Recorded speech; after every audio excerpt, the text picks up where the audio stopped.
அஸ்ஸலாமு அலைக்கும் வரஹ்மத்துல்லாஹி வபரகாத்துஹு. அஸ்மா உல் ஹுஸ்னா, அல்லாஹ்வின் பெயர்கள் 38.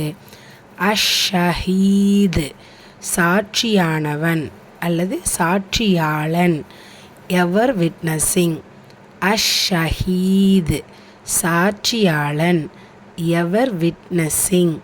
அஷ்ஷஹீத் உச்சரிக்கக்கூடிய முறை அலிஃப் ஃபத்ஹா லாம். இது ஷம்சியாவுடைய நிலை. ஸோ அதுக்கு அடுத்த எழுத்து ஷீன் இருக்கிற ஷத்தா பற்றி வந்திருக்கு. அஷ்ஷ அப்படி உச்சரிக்கணும். அஷ்ஷ ஷத்தாக்குரிய அழுத்தம் கொடுங்க. ஹீல யாமத்தா இருக்குது, 2 ஹரக்கத்தளவு நீட்டம் கொடுங்க. பெயருடைய முடிவில் தால் தொம்மா பேச்சு வந்திருக்கு. ஸோ நம்ம தால் சுக்கூனாக ஓதுறோம். தால் சுக்கூனுங்கிறது கல்கலாவுடைய எழுத்து பெயருடைய முடிவில் வந்திருக்கிறனால பெருசாக அசைச்சு, அதாவது கல்கலத்துல் குப்ரா பெரிதாக அசைச்சு ஓதணும்.